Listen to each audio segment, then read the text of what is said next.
introduce the next speaker. I met Phil over the telephone approximately 3 years ago, and in person about 2 years ago. And during that period of time, I became very well acquainted with him. He was, at that time, still working for the government, and he didn't say much about what he did. But nonetheless, over a period of time, I became well acquainted with him. I found him to be a person of integrity and honesty. And about 1 year ago, he became totally fed up with the New World Order and the establishment. He thought he was working for the betterment of mankind and the work that he was doing as a geologist for our government as well as for NATO. And he found out that it could be and was actually anything but that. So his revelations became, in many respects, my revelations. And I urged him last winter and spring to go public and lecture. Finally got him out. He's given over 30 lectures to date, all very successful, very interesting. In fact, so successful there have been 13 attempts on his life since the beginning of the year, and he's survived them all. All I can say is God must be protecting him because he has a message. So without further ado, I would like to introduce Mr. Phil Schneider, and understand also everything is being recorded and the video and audio tapes will be available later. Please give a warm welcome to Phil Schneider.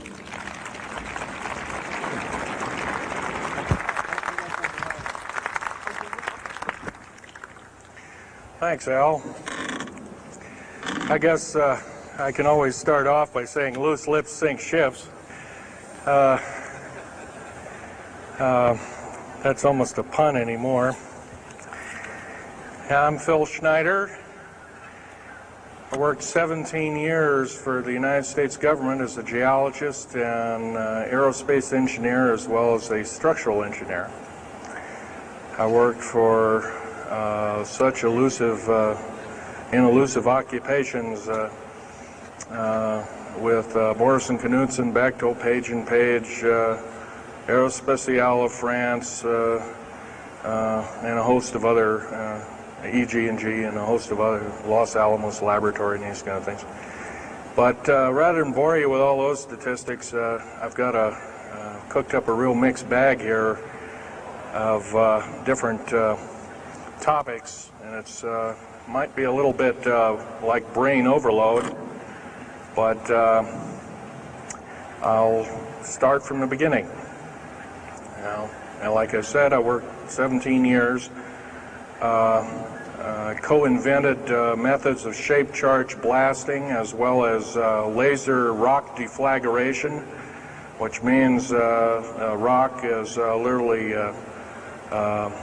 melted or powdered by a special maser laser combination, and the residue of the rock underneath is applied as a coating, as a liquid coating, kind of like instant agate, if you could imagine a hunk of agate, which is a hard silica mineral, rock actually. But up here we have another topic. This is an area to where I worked. I worked 11 years of the 17 years at Groom Lake, S4, S2. It's in the Nellis Air Force Base area. In fact, Groom Lake is, I'll show you in the picture right here. It's right here. Groom Lake is quite the place. A lot of rumors and other kinds of things have come out of there. Of course, people have stood on the outside for years and wondered at what's been flying there. There's all kinds of things been flying. Let me give you a brief overview. Start in ancient history land here. Back in 1909, the U.S. cavalry was engaged in catching some banditos that had crossed over the Mexican border into a place called Truth or Consequences, New Mexico. And they went into a cave or a hideout and killed the so-called bandits, but what they found out they couldn't explain, and they were called horseshoe craft at that time, or horseshoe ships. There were UFOs, and they saw these, what they called demons, gray demons, little gray guys all around the place. That was in 1909. Now in 1933, our government was actively engaged with the Europeans, mostly the French and the English, in special researches dealing with aerial phenomenon. And once again, the term flying saucer or flying disc didn't come about until much later, supposedly right around the mid-1940s. Anyway, the whole thing here is that also in 1946, I might want to add, we were engaged in atomic bomb testing and this kind of a like, and of course the area of Bikini Atoll.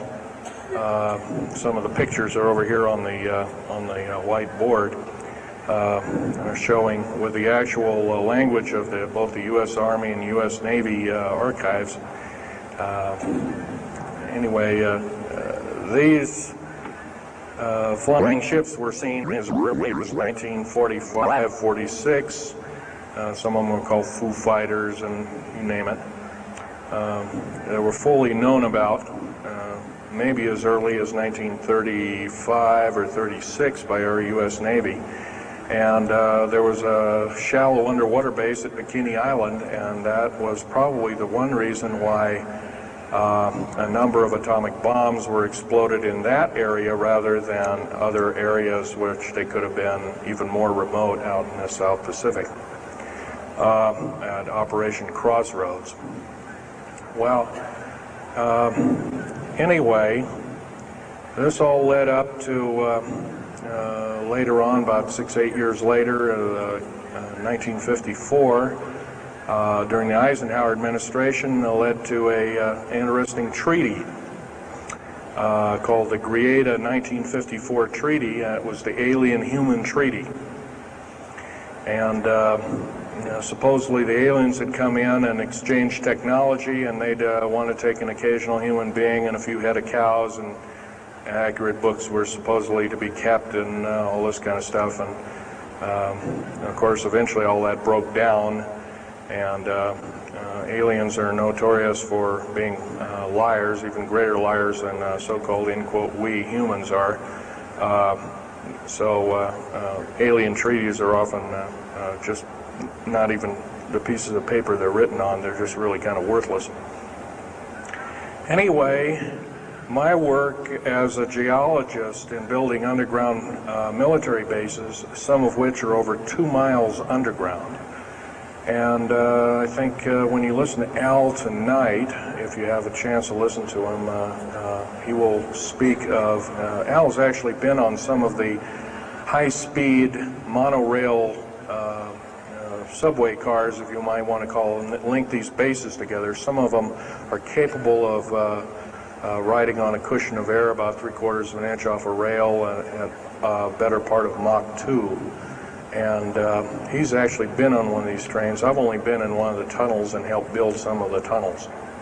Incidentally, I helped work on 13 deep underground military bases. Had hands-on experience. Notorious was the one in and around the Dulce, the southeastern and southwestern sides of Dulce, New Mexico, in the Los Alamos laboratory regions, where we built some hermetically sealed rooms that were very deep, going down over a mile. We also built additions onto Groom Lake and S2 and S4 complexes. There are a total of 9 underground. They're called DUMBs. Like, you can learn a lot from this dummy, but DUMB stands for Deep Underground Military Base, and or a deep underground DUM2, for instance, is a submarine base, and I helped build a few of those too, which are off our continental shelves and then certain islands and out in the Atlantic and the Pacific in strategic locations. All this, I can hardly, in an hour's time, I can hardly squeeze all this in, so I'll be kind of rambling here if you just bear with me.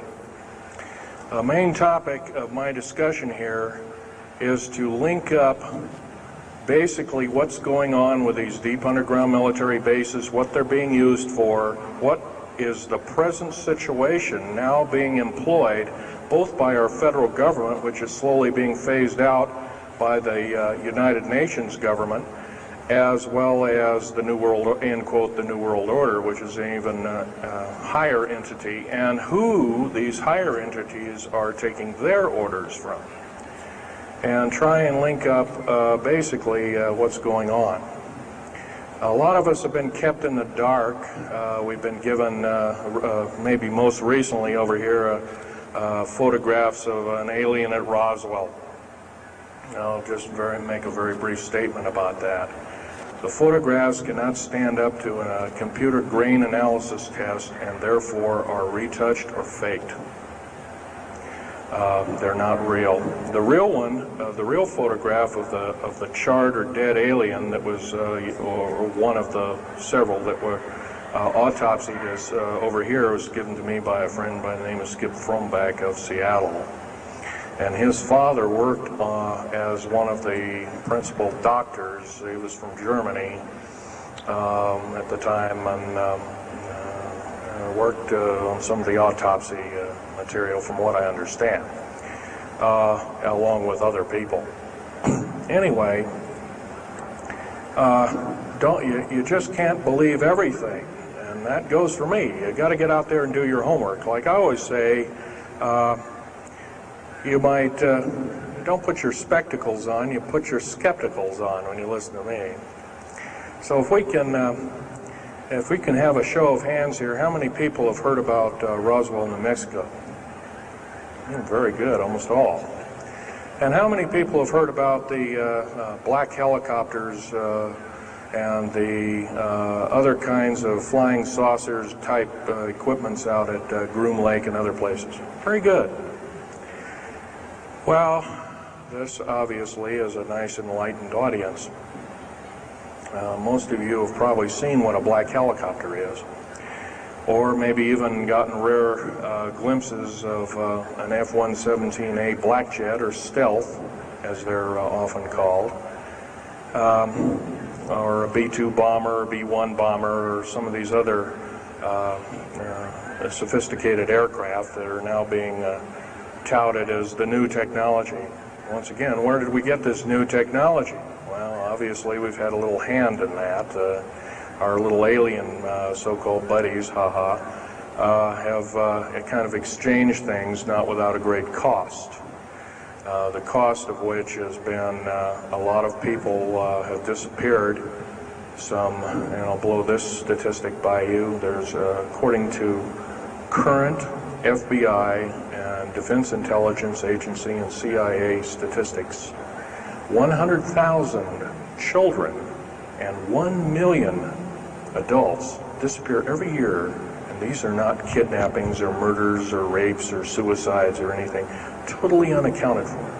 And where are these people going to? Nobody knows. Maybe one of us in this room or somebody has encountered such an individual and lost a loved one or a friend or something, and that's unfortunate. My best friend, Ron Lee Rummel, several years ago, got himself murdered because we dared to put out in print, at that time I was still working for the government, and so was he, we dared to put in print the so-called the Strategic Defense Initiative, or Star Wars, as part of the New World Order and takes its actions. It was originally written as a kind of a spoof or a joke. We had one of these alien greys dressed up and had New World Order insignia on, and of course that wasn't taken very nicely, and my friend got himself murdered. It was called a suicide, but now it's been turned over to special authorities who now acknowledge it was a homicide. Other than that, I'd like to also mention something about my father. My father was a U-boat captain in Hitler's Navy, and he got captured had taken over. I didn't find this out until about 2 weeks before he died on his deathbed. He kind of told everybody in total shock. I was one of them. In fact, I didn't believe him. I thought he was kind of in delirium or something like that. And of course, other things have come up since. And so, anyway, he was captured by the French, turned over to the Third Army, U.S. Third Army, and then U.S. Third Army turned him over to the Navy. And he was a master machinist. Now, that's not a journeyman. A master means they can take a block of metal and make a gun or a watch or some other fine instrument.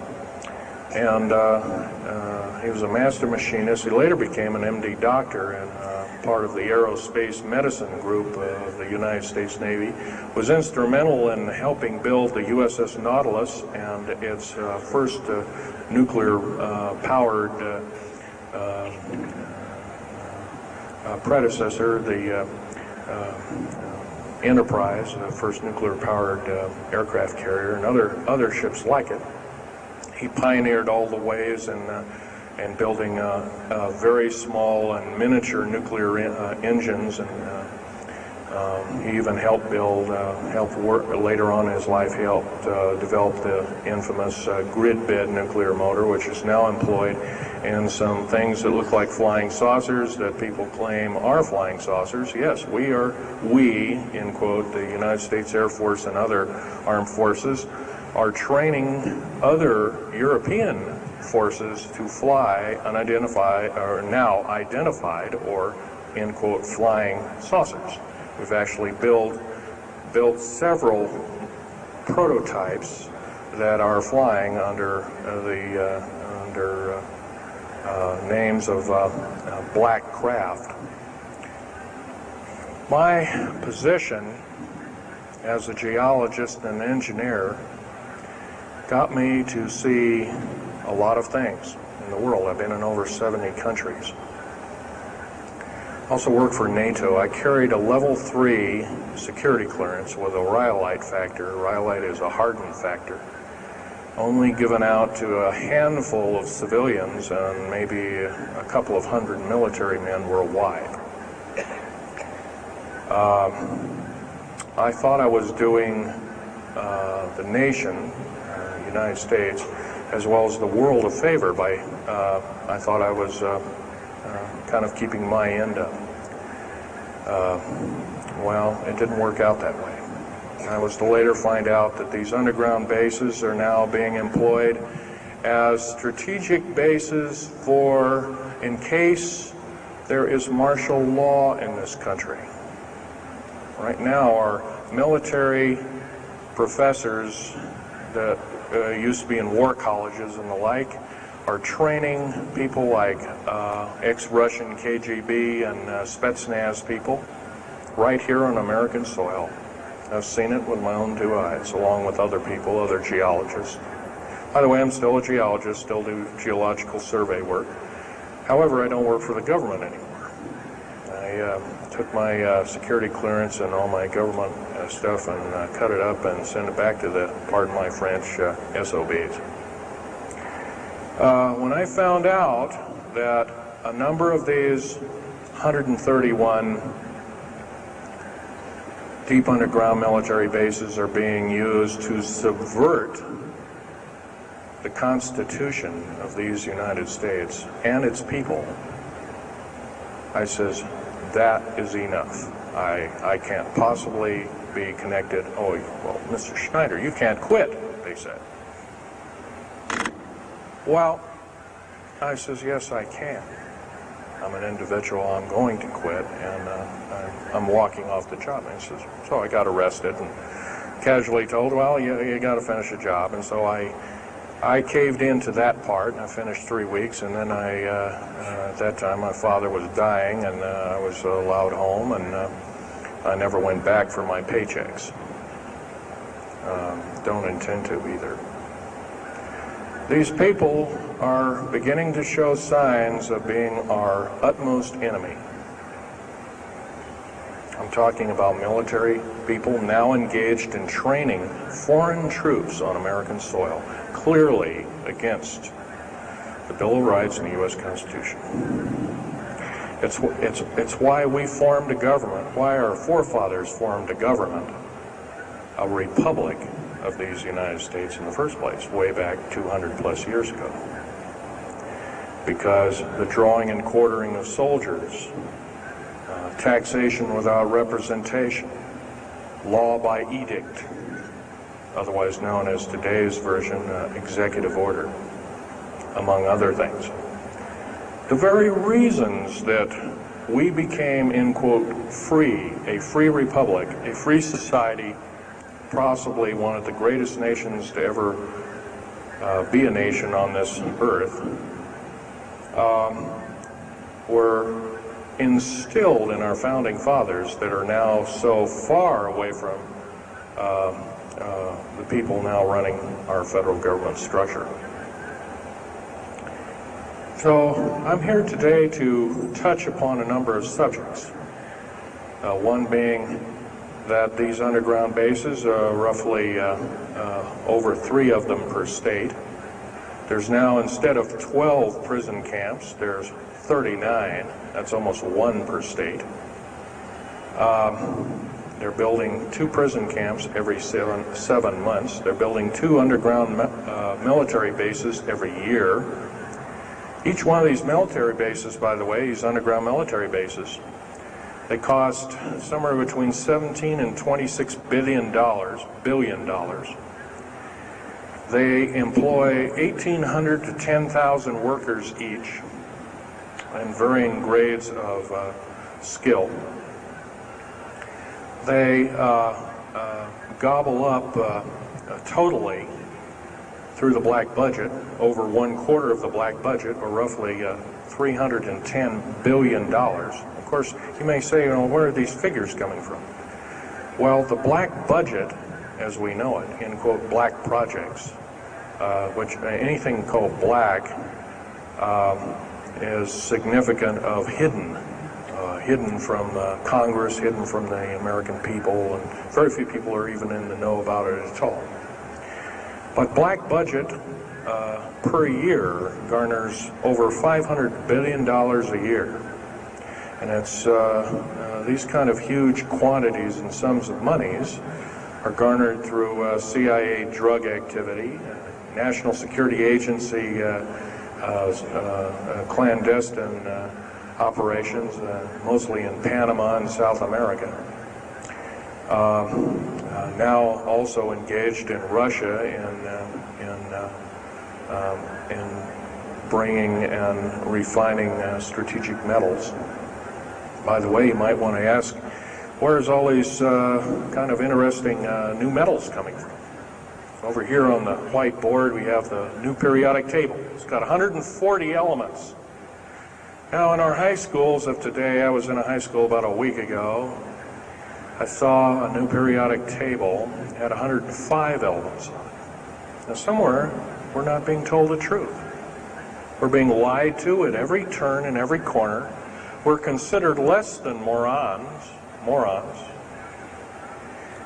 So the government has made itself an entity, an independent taxing body, an entity into itself, and isn't accountable to anybody, not even the so-called New World Order. They just go ahead and do everything willy-nilly as they please. There's nobody checking. You don't have to worry about this. Occasionally there's a senator that pokes a nose in here and there, and that senator finds out either nicely or not so nicely that you don't do things like that. Now, if we're to gain a grip on our country, if we're to take our country back, we must first ask our public officials if they cannot tell us the truth, and we will impeach them, or they will be impeached, or they'll be tried as traitors. This is pretty stiff language. Already it's slowly beginning to trickle out and to occur to a number of people that this may be the only way out. Also, our founding fathers, George Washington, Patrick Henry, and a few of the other ones, came up and said that you don't want to let the beast out of the box. And they were talking about a runaway government. You don't want to allow your government to become like England. at that time. And so they warned us about this very same kind of thing. First of all, the United States is not a democracy. It's not a republic anymore. It should be a republic. That's to the republic for which it stands, one nation under God. Why we can't even pray in the public schools anymore. We have to have a Supreme Court judge or group of them, plus Janet Reno and company, among other things, telling us what to do. Interpret for us as if we cannot read with our own two eyes and understand with our mind. This, of course, is bad policy all the way around. And I guess I don't need to blow that by your ears. Okay, on another subject, I have a number of items up here at the table. One of which here is, if I can show it, is a heavy hunk of rock indeed. It has a weight of about a little bit more than a pound, 2.5 times the weight of uranium. It's not radioactive, can never be made radioactive. It's composed of earth, rare earth, clays, and powdered metals, as well as an alien element, mostly from crashed, retrieved flying saucers and those of the kind that have happenstance to crash in our deserts and backyards, so to speak. It's called mironite.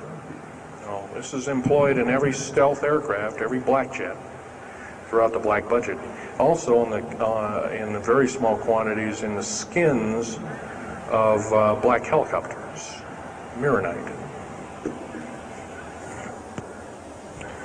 Here's another thing. Here's a piece of probably the purest titanium you'll ever hear or see.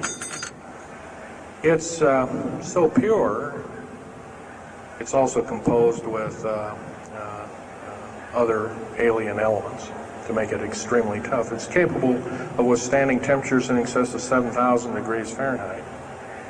Our new Phoenix-class submarines, of which we're building 2 a month right now. Phoenix-class submarines is a black budget program. Each one of those submarines costing $208 million just for the titanium hull, which is made of this material. Approximately 10,000 pounds of it. Now, we've got, supposedly, as of the data right now, we've got 106 of these submarines. They're plying the waters and the waves. They can dive to a depth of over 7,000 feet and hold that for 3 months. It's a fantastic submarine indeed. It has 11 grid-bed nuclear motors on it, engines that run everything, purify the air. And, by the way, these aren't your usual nuclear motor installation. They're very small. They're probably no bigger than this podium,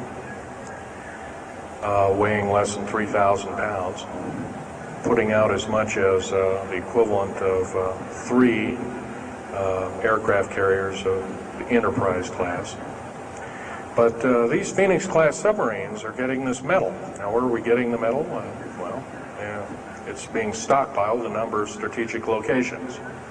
Supposedly, I've heard stories, well, it's being mined on the moon, and I have no way of proving that, one way or another.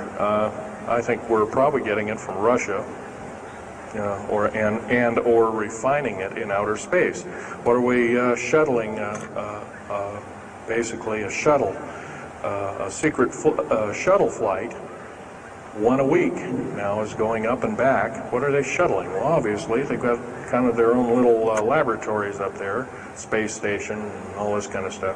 Remember, what you're being told is only just a smattering of the truth. It's not the real truth. Maybe it's 5% of the truth. Maybe it's not even that. You can rest assured you're not getting much. Another strategic metal is this particular bar with some strange crystals on it, the scalenohedral crystals of niobium, titanium, rhenium, copper oxide. This complex group of elements, not found on the Earth, in specific quantities. This was developed at Los Alamos through EG&G and other outfits.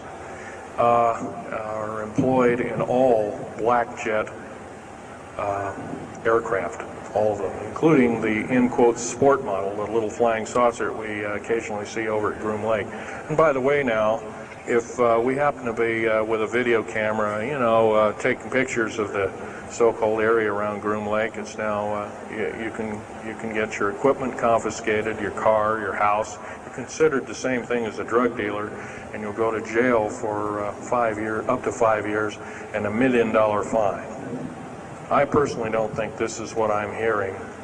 I just don't think that this kind of punitiveness is what we need in America, and we have to get rid of it. Otherwise, we're going to die with no America. Here's some other elements. Here's a very light element. It's composed of lithium metal, as well as an alien element, a little heavier than hydrogen, but a little lighter than helium, also employed in this. It's used in secretive methods of propulsion. And it also is in a peculiar scalenohedral crystalline form. And anything scalenohedral, and by the way, a scalene triangle is no side is equal to another side. A scalenohedral metallic crystalline structure is definitely an alien element, or alien technology converted over to our own technology. These were given to me about a year ago. They're called alien or aurora drops. It's supposedly the skins of the black jets, some of the ones that are coming in at very high rates of speed. They're still glowing red hot, white hot, and they'll sit out there and cool off, and they're dripping their material off of them. And it's kind of like a rubberized coating. It's not rubber, I can tell you that. This is hard as lava rock or harder, capable of withstanding tremendous temperatures, but nonetheless some of it sloughs off every time, and so they just kind of scoop it up and throw it in the trash can. There are a few pieces of it. Here's one of the hardest so-called man-made rocks. Once again, it's got a number of alien counterpart. It's got an alien crystalline structure to it, very advanced. It's about 11 times harder than a diamond, about 70 times stronger than a diamond, capable of standing temperatures in excess of 10,000 degrees Fahrenheit. It is employed as very thin coatings or windows, tiny windows, in hypersonic aircraft that exceed Mach 5. Here's an interesting artifact. Right here in this hunk of rock, which by the way was an old 100,000-year-old chipping tool found in Jordan rather, excuse me, is a imprint of, it looks like a fossil, but it's not. It's an imprint of a small mechanical part with exactly 360 kind of little rotor blades. Well, this rock is 220 million years old. Who was making machines 220 million years ago? Maybe von Däniken was right after all, huh? Here we have an actual piece of agatized fruit, or it's similar to a lime. It's even been pecked by a bird at one time, and that's still there. So it was instantly turned to agate. It is the same agate or chemical structure as material found at Hiroshima and Nagasaki after the A bombings in World War II, where grasses and flowers and petals of flowers and other kinds of things were instantly petrified, turned to agate. It is the same identical crystalline structure. However, this particular piece is about 20 million years old, and it's still got its original green coating, and it's basically unchanged. Perfect condition. Likewise, here's a garlic plant about somewhere between 20 and 35 million years of age, and once again it's got that same pink agate coating. And here are some pieces of the metal skin from the crash disk at Roswell. It was given to me when I was 14 years old. My father was visiting one of his old friends in the Navy archives, as well as he was in the Royal Navy in England. And I, as a 14-year-old boy, I says, "Gee, Dad, can I ask Johnny something?" "Oh, go ahead, ask him. Get anything you can from him," you know, that kind of thing. I says, "Well, gee, Johnny, well, do you think I can have a piece of this metal?" "Oh, no, you can't have that." And I says, "Oh, give it to the kid. What the heck? He won't have it very long anyway." Well, I've had it all this time. It's kind of a unique thing. They were able to break the skin of that craft, by the way, by dropping it into a bath of liquid nitrogen, hitting it with a mechanical or hydraulic hammer, and it shattered into little bits. And it was later analyzed and adapted for our own technology. All these artifacts are fine, but once again, the main part of this talk is, where's it all leading to? We get very little spin-off to where any of this is leading to. Occasionally we'll get a new computer, or maybe a quartz watch, or some little trinket, kind of like giving the Indians beads a couple of hundred years ago. Well, we're getting these little spin-offs. But the black budget still rolls on, garnering up over $1 trillion every 2 years. It's somewhere between 1.023 trillion and 1.31 trillion dollars every 2 years. And every year it goes by and the black budget is unchecked, unaccounted for, it's just subverting our country. That's number one. Number two is that these underground military, first of all, if there was something like a nuclear war or there was a definite enemy out there where we were going to be under attack, like from China or someplace like that, I could see maybe a couple of dozen underground bases for a government, and so it could theoretically rise up like the phoenix out of the ashes.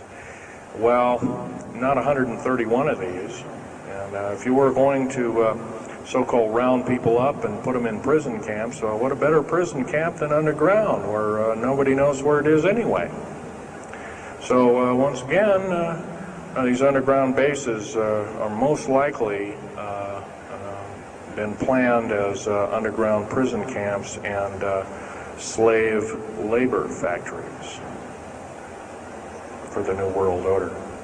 New World Order, by the way, is getting, and I'm probably the only person ever talking about this, the New World Order is taking, and the United Nations is taking its orders from, believe it or not, these more powerful outer space alien entities.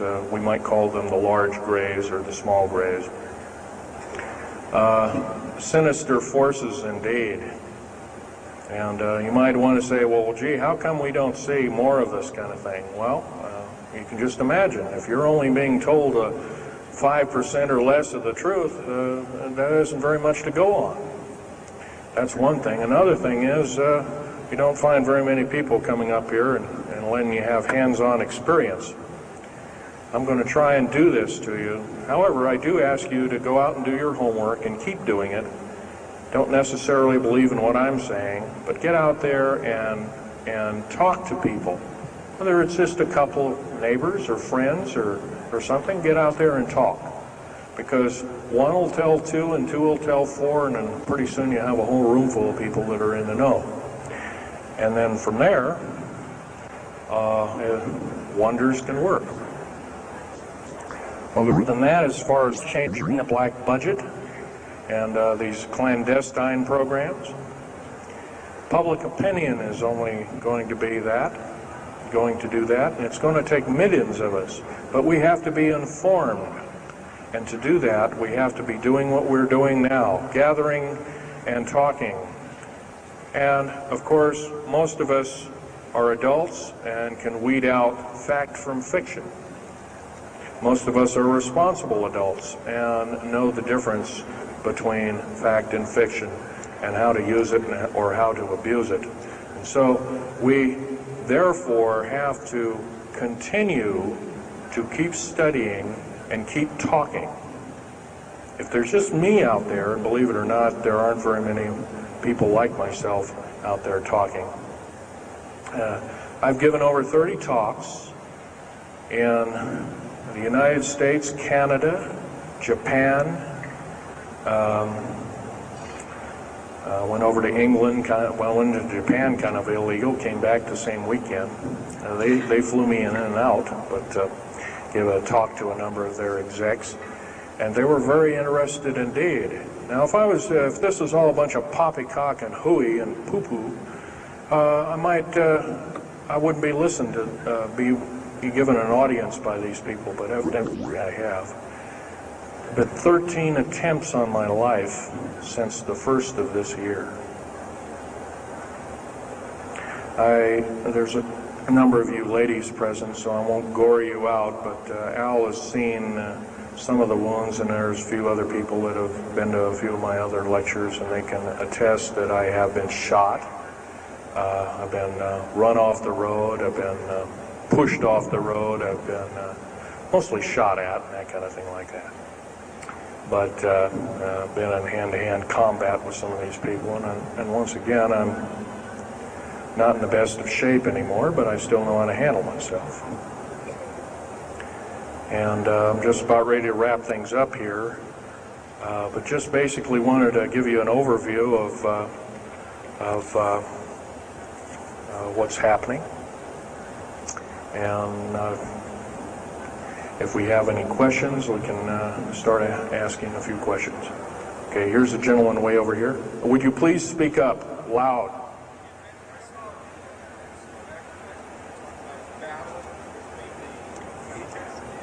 Yes, I was involved in 1979, in August, late August of 1979. I was involved working through Los Alamos Laboratories at Dulce, New Mexico, and what's now known as the Alien-Human War. 66 Secret Service agents, government workers, geologists, and the like. I almost bit the dust. I could have been number 67.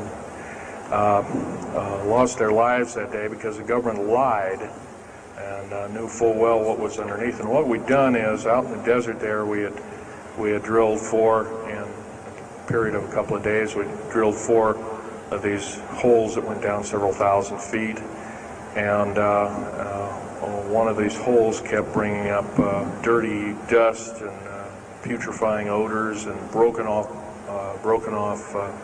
machine bits and other kinds of things like that. Boring machines as well as lasers came up damaged. And of course, there was a probe that was sent down, and that came up totally missing. And so people were sent down there, and I was one of the people.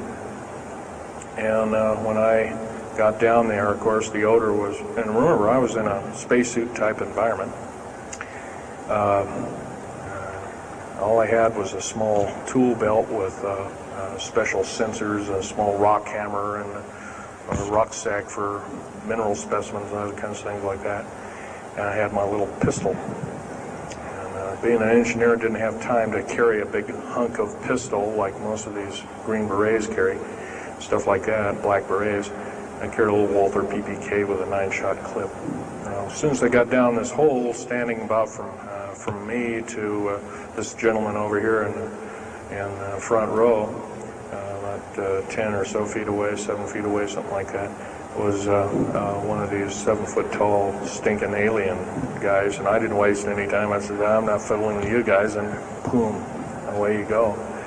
And I was one of the rare few that had been allured that this may or may not occur, and so basically was given ET training, but a lot of these other people weren't. And we were, in fact, it was asked, are there aliens in the area? And of course, the big question was no. And that was a big lie. And of course, 66 people died that day. I have a big hole in my chest. I lost a lung. My lung was literally burnt out of me. My fingers burnt off of me. My toenails burnt off of me. My skin was, I was in radiation isolation therapy for 400 plus days. My bones were vitrified or burnt. I was cooked. I managed to survive. They're telling you something about it today. But other than that, I'm the only talking survivor. There are only 2 other survivors, and they're in nursing homes up in Canada. And Canada refuses to allow the United States officials to talk to them. And they're in very bad shape indeed. One of them can't talk, and the other one doesn't want to. So they're regarded as Canadian heroes, and so they're being kept by Canada. Okay, this fellow over here. Speak up loud.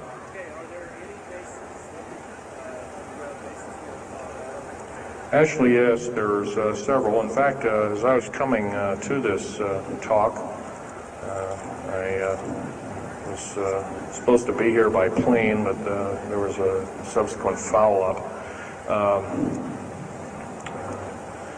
Anyway, I drove all the way and did it in one day. But as I was coming over up near Cheyenne, there I noticed the military, Air Force and the Army are building a so-called new, in quote, boot camp, prison camp, right up in Cheyenne, brand new. And I was here 3 months ago, I wasn't there. So it's something brand new. In Colorado, yes, there's about 4 underground bases, one being at Denver International Air Base. I call it Air Base, Spaceport, or whatever you want to call it. Denver International Airport. No wonder your luggage gets lost. There are 8 levels underneath the airport, tarmac there, end quote, tarmac or cement mac.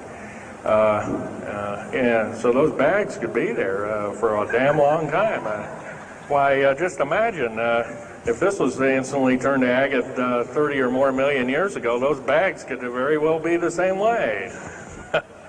So yeah, there's a number of them, and I wish I had a map with me. In fact, in subsequent talks, I'll have a map, which will be put on the overhead. In fact, my next talk, I plan to have just that. I had planned to bring a map here and had all the latitudes and longitudes of all the bases, and I can't do that. That would be a nice jail sentence for me, so I didn't bring it. So. But other than that, I'll have that all researched for you. Yes, this woman.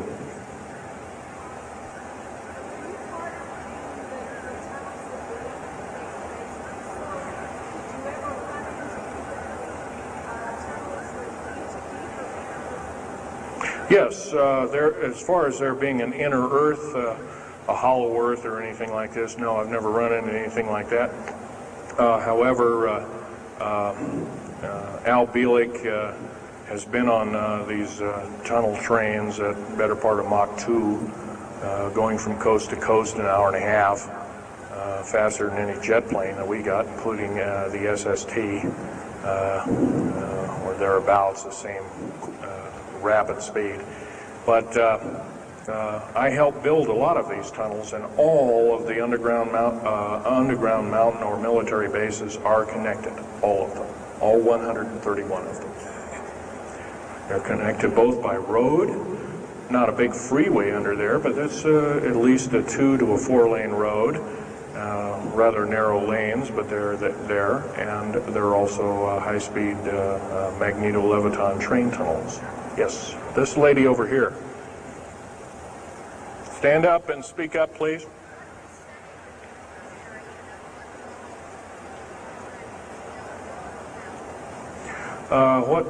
What levels of military personnel know about this? Most of the levels of military know about this, especially the higher levels, higher officer levels. The enlisted, I'm sure, don't, or are basically kept in the dark like we are, end quote, we are. So, yeah. This fellow right here with the hat on. Well, there's 131 of them in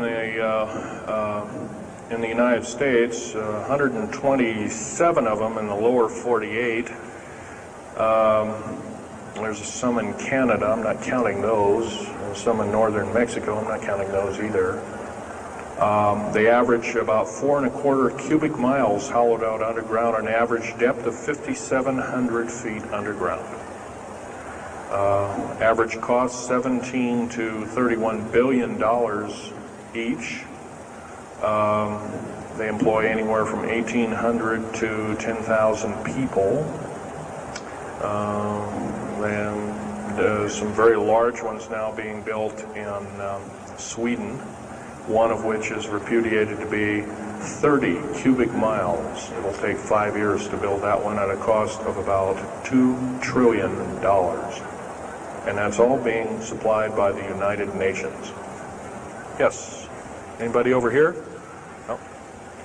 This gentleman. Speak up, please. Okay, you want to know exact locations of all these? Well, for where all of your Army, Marine Corps, Navy, and Air Force bases are, they're with all this present, not the ones closed down. And by the way, the closed down bases are now being used for gasoline storage and equipment storage and these kind of things. So they're not really closed down yet. Boot camps, end quote, boot camps and all this kind of stuff. So-called prisoner camps and these kind of things. Right now our police, for instance, are are being trained by the Air Force and the Army intelligence in martial law research, as they call it. How dare they call that by that name. So where these are, they're where every one of these strategic bases are now. In Colorado, in around Denver, there's 3 of them, and they're fairly small. Some of these bases are only maybe 2,000 to 3,000 feet in depth. Some of them were built a long time ago, back 35, 40 years ago, and they're only maybe 500 feet, and they're mostly for equipment storage. Denver, and then there's Fort Collins. There's also Colorado Springs area has a number of them. By the way, Colorado Springs is kind of a famous area. Nikola Tesla's laboratories were in Colorado Springs, and need I say more? I'll leave that up to Al Bielek. As far as Nellis Air Force Base, there's 9 underground mountain bases in Nellis Air Force Base. That's in Nevada. It's north of Las Vegas. There's going to be a UFO show and conference in Mesquite here later on this month, and that's up very close to, end quote, Area 51. That whole area, by the way, the state of Nevada is 81% end quote, managed or owned by the federal government. The land is either restricted or run by the federal government. That's why there's groups rising as we speak, dealing with the problem very vociferously, and senators are now getting involved. So evidently waking up is occurring. Yes, this gentleman over here. Speak up, please.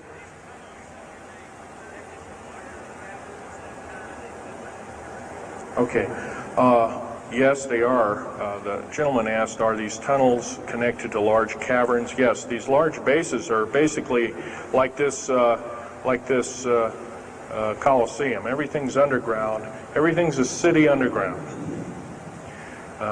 Most of these bases both have military bases, and they have all the accoutrements of life. Remember, each one of these costs quite a bundle of dough, and some of it in our tax money, but most of it in clandestine approaches, and that's definitely undermining the country. Yes.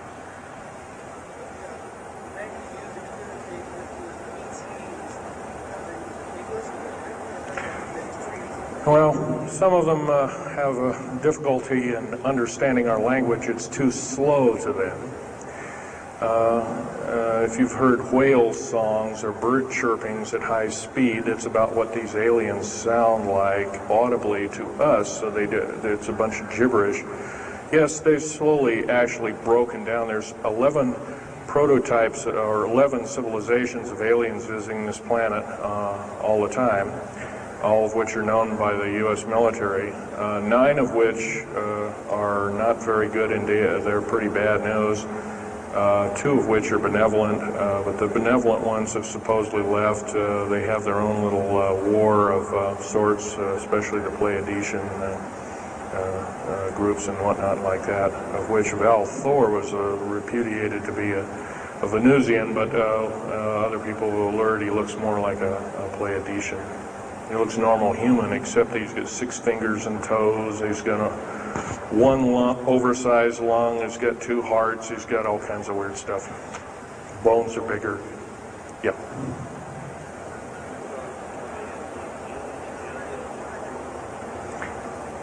The man asked, do I tie in the alien agenda to the New World Order? Yes, sir, 100%. I can elaborate briefly. The New World Order right now basically is dismantling countries, governments, telling governments not to war with each other anymore, basically, so that looks good on the outside. They're taking their orders directly from the aliens who've got their own timetable. They want the one world order because they want the planet for themselves. And, of course, you've often heard of the term Global 2000, and that's a supposed sinister plot, or has been a group of sinister plots to produce biological weaponry to reduce or thin out the so-called ethnic cleanse the population of the planet by 5/6, or roughly 5 of 6 billion people, enslaving the rest to work willy-nilly with the so-called people of the New World Order. Now, another peculiar thing is the alien agenda is not really well believed nor understood by a lot of these one-worlders. They don't believe it. They think they've been singled out for their own end of glory, and what they don't know is they're just another human being, and according to the negative or bad aliens, they're just another, we're considered bags of food to them. They don't eat us like we think of a cannibal eating a hunk of meat, but they use our glandular secretions as part of their food base, their blood and our glandular secretions like adrenochrome and other kinds of things like this. And in fact, the Atlanta Center for Disease Control has figured out ways that we can combat this and all this kind of thing like that. It might be where these new designer diseases like AIDS and Ebola and hantavirus and all these kinds of things have come up out of nowhere, and these diseases, end quote, almost have a mind of their own. Yes, this lady here.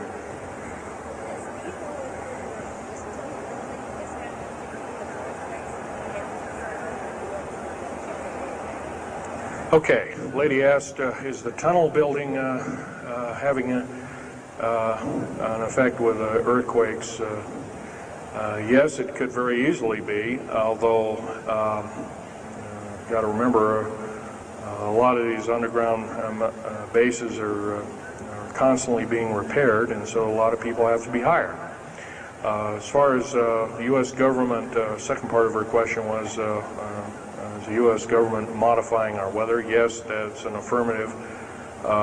And we have, the U.S. government's been working with the Russians for at least since 1972 and maybe as early as 1966 on weather modification. And it's a well-known fact, and it's well employed.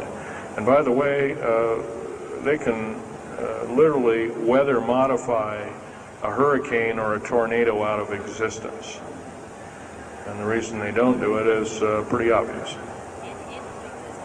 And right, or they could actually send a plane inside of a hurricane, for instance, that would blow off an atmospheric bomb or a shockwave bomb in the eye of the thing, and it would completely dissipate. Well, they don't do this, of course, and there's probably other reasons for that, see which way it goes or what kind of havoc and how we can study the havoc, and we go from there. This fellow way in the back in the black.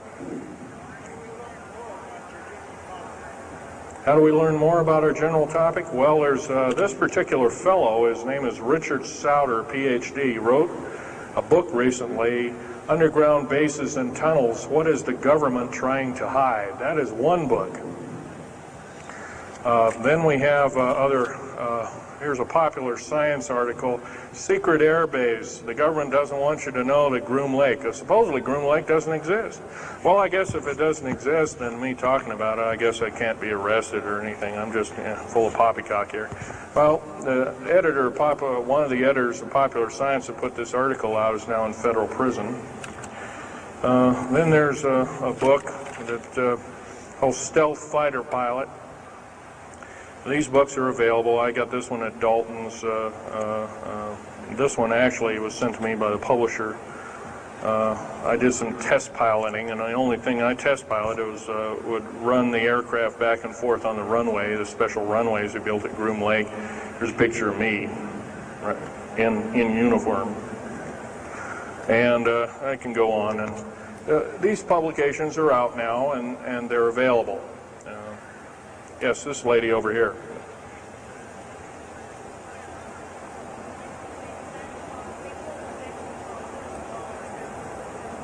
I can't hear you. What?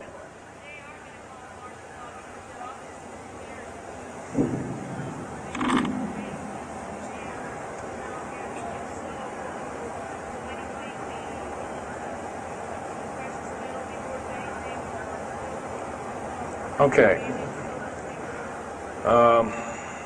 Okay, that's kind of a mixed bag question there.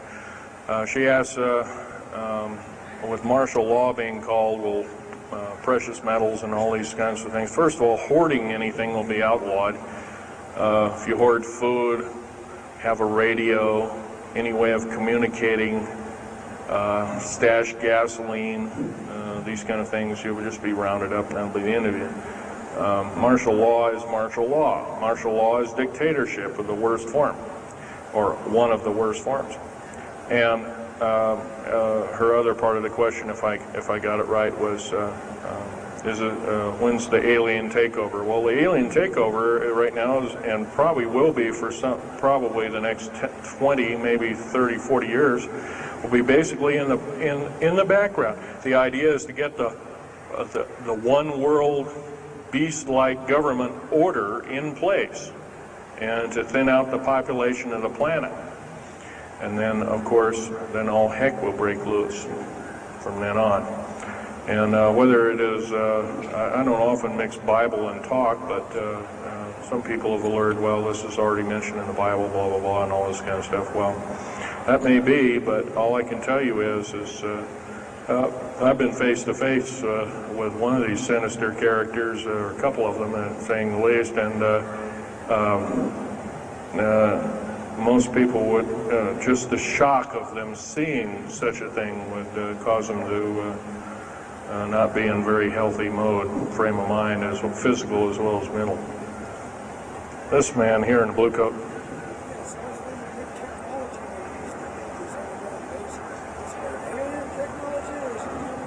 Well, it's a combination. What technology is used to build these underground bases? Well, we have lasers that can drill out, or basically deflagrate or melt out a tunnel 7 miles a day. And that tunnel is 28 feet wide, 28 feet high. You've been told about drilling and boring machines in a very slow, 1/4 mile a day.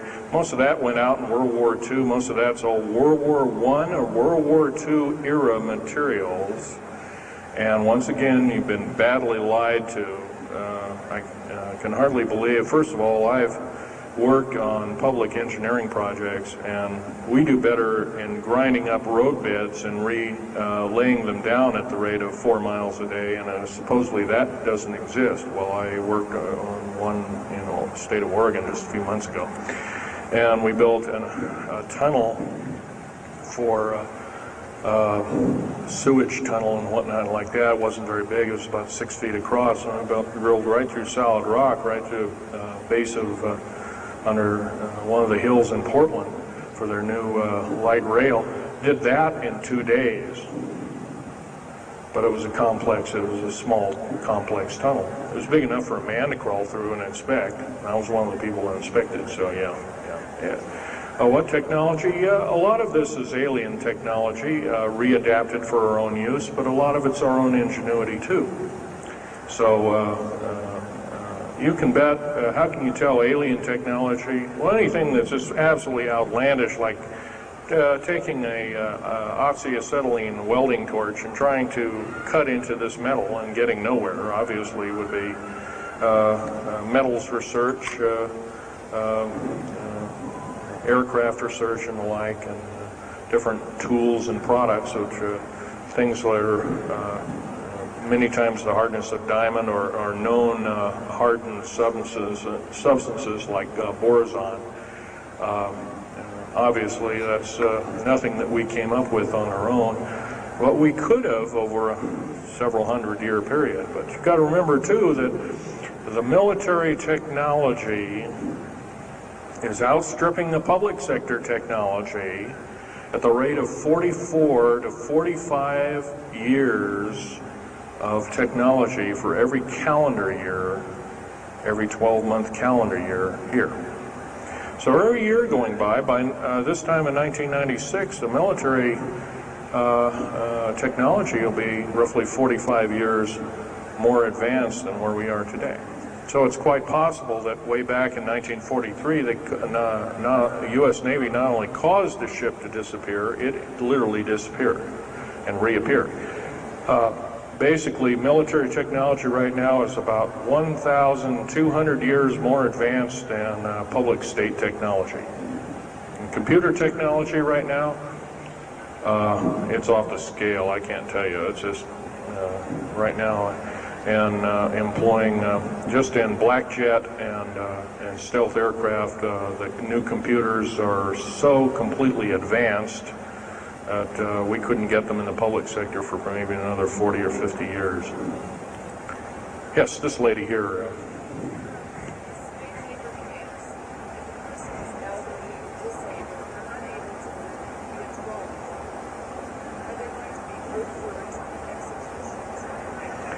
Well, the lady asked with the slave labor camps, the old, the infirm, the handicapped, are they going to be executed, and will there be executions? You can bet your bottom dollar there actually will be these things.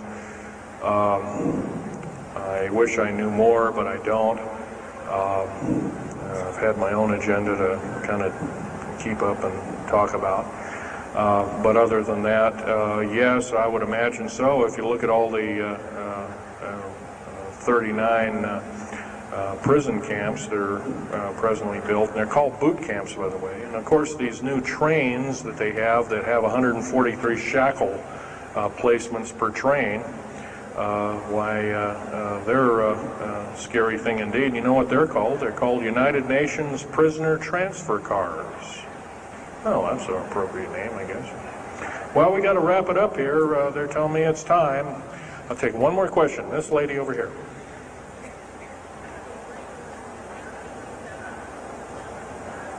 Don't brainwash. They don't brainwash you. How do they brainwash 18,000 people that are working? Well, you sign this little piece of paper saying you work, you go to prison for the rest of your days. Or you're not going to be taking home a paycheck of about anywhere from $4,000 to $40,000 per month, depending upon your position. $40,000 a month is a lot of petunias. Okay, well, I got to wrap it up here, folks. So I'll be over in Al Bielik's booth. I think it's over in booth number 125. I can take other questions there and let you take a look at artifacts. And once again, on these artifacts, in a very few minutes, don't handle them, just look at them. Thank you very much.